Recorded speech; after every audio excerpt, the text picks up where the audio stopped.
Students, welcome to our channel Pioneer Education Academy. आज हम पढ़ेंगे व्यंजन संधि। व्यंजन संधि क्या है? जब स्वर का मेल व्यंजन के साथ तथा व्यंजन का मेल स्वर के साथ अथवा व्यंजन का मेल व्यंजन के साथ किया जाता है तो उसमें जो विकार उत्पन्न होते हैं उसे हम व्यंजन संधि कहते हैं। व्यंजन संधि के अपना कोई उपभेद नहीं होता, लेकिन इनके बनाने के बहुत सारे नियम हैं। आइए हम सब इसके पहले नियम को पढ़ते हैं। पहला नियम क्या कहता है? वर्ग के पहले वर्ण का तीसरे वर्ण में परिवर्तन। तीसरे वर्ण में परिवर्तन। अब ये तीसरे वर्ण में परिवर्तन कैसे होता है? क्या बोल रहे हैं? वर्ग के पहले वर्ण, ये हमारे यहाँ पे वर्ग है। पहला वर्ग है क वर्ग, दूसरा है च वर्ग, तीसरा ट वर्ग, चौथा त वर्ग और पांचवा हमारा है प वर्ग। ये है स्पर्श व्यंजन। स्पर्श व्यंजन को ही अपने वर्ग में बांटा गया है, जिसका पहला वर्ण ये है, दूसरा वर्ण, तीसरा वर्ण, चौथा वर्ण तथा पांचवा वर्ण। क्या बोल रहा है? वर्ग के पहले वर्ण। वर्ग के पहले वर्ण हमारे क्या क्या होंगे? क, च, ट, त, प। जब इसका मेल हम किसी स्वर तथा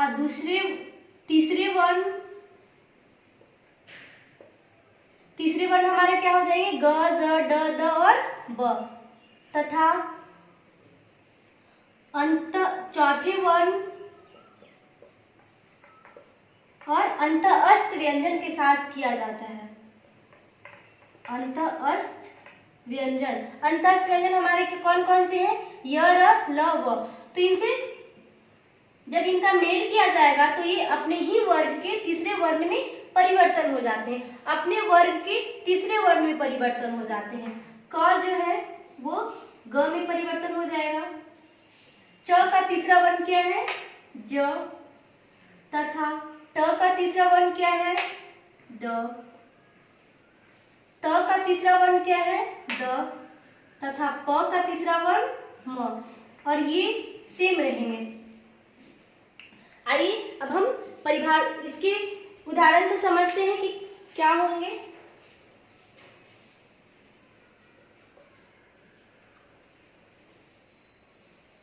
दिग प्लस विजय। दिग प्लस विजय। ग, जब ग और व का देखेंगे यहाँ पे व किससे मिल हुआ है? अंतःस्थ व्यंजन जो व है। जब प्रत्येक वर्ग का पहला वर्ण दिग प्लस विजय। पहला वर्ण क्या है? क। जब क का हम मेल अंतःस्थ व्यंजन के साथ करते हैं तो ये अपने वर्ग के तीसरे वर्ण में परिवर्तन हो जाता है। ये क्या हो जाएंगे? ग में। बाकी शब्द हमारा सेम रहेगा।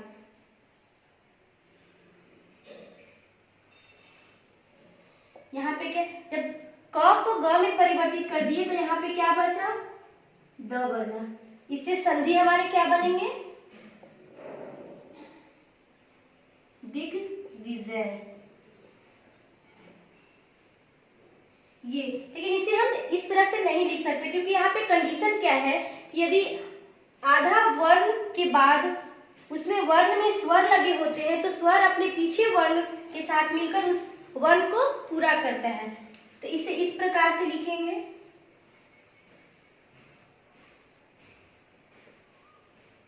दिग्विजय। यहाँ वर्ण ये ग को सहायता दिया है और ये पूरा हो गया है, तो ये हो जाएगा हमारा दिग्विजय। दूसरा उदाहरण क्या है? दिग प्लस गज। क और ग, ग कौन सा वर्ग का है? तीसरे वर्ण का है ग। क का ग से जब हम मेल करेंगे तो क किस में परिवर्तन हो जाएगा? ग में हो जाएगा। और इधर वाला वर्ण सेम रहेंगे। इससे जो हमारा संधि बनेगा वो क्या बनेगा?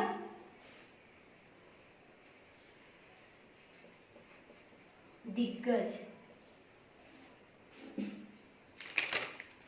दूसरा उदाहरण,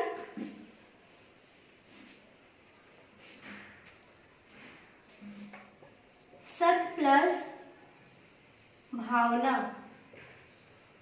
सत प्लस भावना, वर्ग का पहला वर्ण क्या है? त। इसका मेल किससे हुआ है?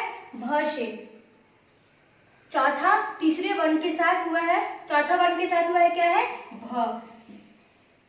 जब इसका मेल करेंगे तो त ये अपने वर्ग के तीसरे वर्ग में परिवर्तन हो जाएगा।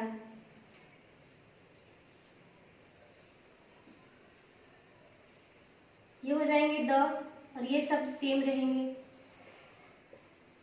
इधर क्या बचा? सब। तो इससे संधि क्या बनेगा? सत प्लस भावना बराबर हो जाएंगे सद्भावना। इसी प्रकार इसके बनाने बहुत से उदाहरण हैं। आप अगर समझ लिए होंगे तो घर पे बैठकर अपने कोई भी बुक से लेकर इस उदाहरण के थ्रू आप इसे बना सकते हैं। अब आते हैं हम व्यंजन संधि के दूसरे नियम पे। दूसरा नियम क्या कहता है?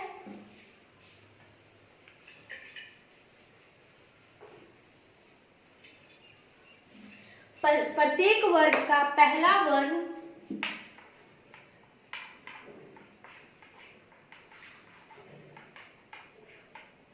प्रत्येक वर्ग का पहला वर्ण अपने ही वर्ग के पहला वर्ण पांचवा वर्ण में परिवर्तन हो जाता है।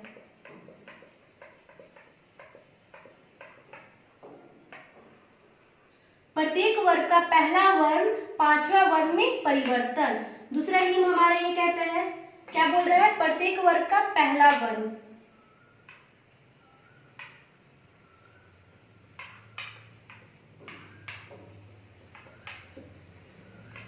इसका मेल जब हम पंचमाक्षर के साथ करते हैं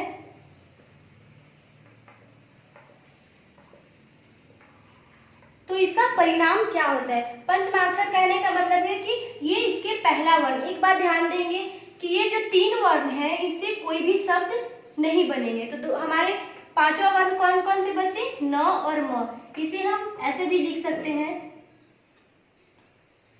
न और म के साथ ब्रैकेट में लिख सकते हैं। अर्थात जब पहले वर्ण का मेल पंचमाक्षर अर्थात न और म के साथ किया जाता है तो ये अपने ही वर्ग के पांचवें वर्ण में परिवर्तन हो जाता है। तो क का पांचवा वर्ण क्या हो जाएगा? जब इसका मेल हम पंचमाक्षर के साथ करते हैं तो ये अंग में, ये इया, ये त्वर्गी न, त जो है वो न में तथा प म में परिवर्तन हो जाएगा और ये वर्ण हमारे सेम रहेंगे। आइए इसके उदाहरण समझते हैं।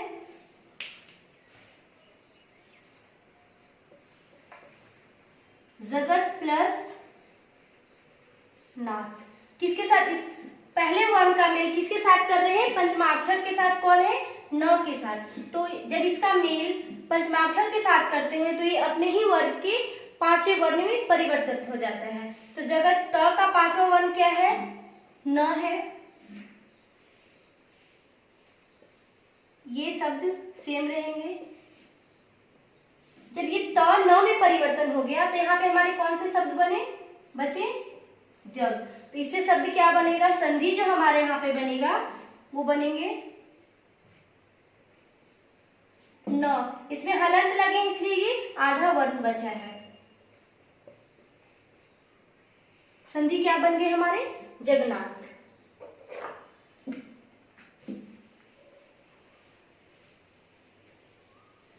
दूसरा उदाहरण,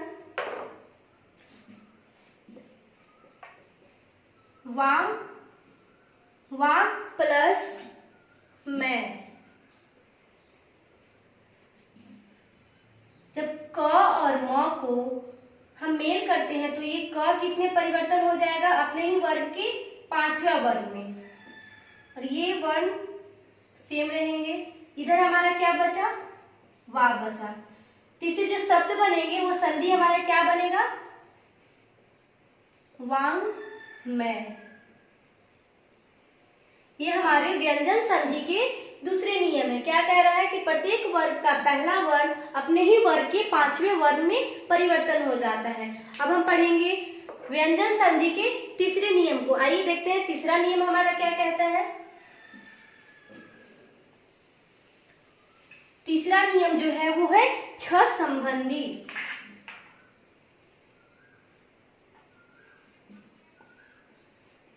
छ संबंधी नियम।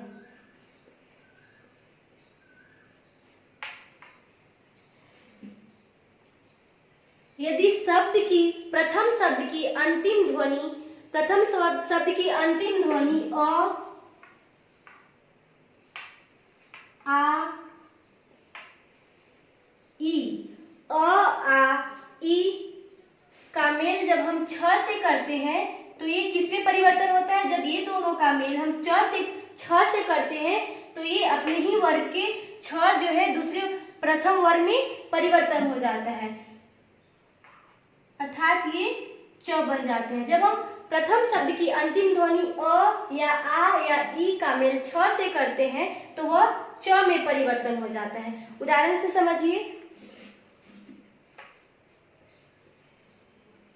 परी प्लस, इसमें कौन से वर्ण आ रहे हैं, ई, छोटी ई, इसका मेल हम किसे करेंगे, छेद।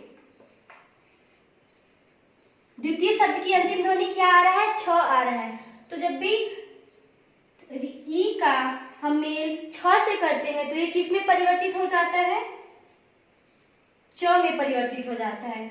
जब इसमें से च निकले तो हमारा शब्द जो बनेगा वो बनेंगे परिच्छेद। परिच्छेद।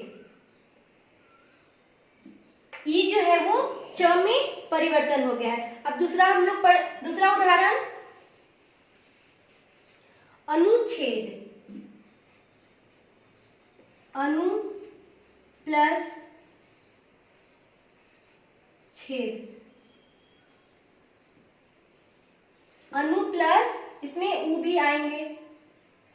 जब इसका मेल हम छ से करते हैं तो ये किसमें, उ जो है वो च में बदल जाता है, उ जो है वो च में बदल जाएगा। इसका क्या होगा, इधर वाले वर्ण सेम रहेंगे।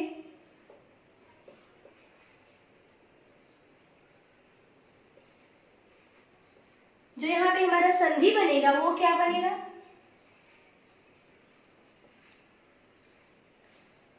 ये किसमें परिवर्तन हो गया है, उ बन गया है च में। ये शब्द हमारे बनेंगे अनुच्छेद। तो इस प्रकार से आज व्यंजन के 3 नियम को हम लोगों ने पढ़ा। अगर आपको समझ में आ गई होगी तो आप घर पे एक संधि का कोई बुक ले लें और उससे बनाकर देखें, अपने नियम के अनुसार ही बनाए तो ये आपका सही वर्ण ही बनेगा। बस आज के लिए इतना ही। कल हम लोग पढ़ेंगे विसर्ग संधि। विसर्ग संधि के बारे में समझेंगे, क्या है विसर्ग संधि, उसकी परिभाषा क्या है, बनाने के नियम क्या है। सो आज के लिए इतना ही। Thank you.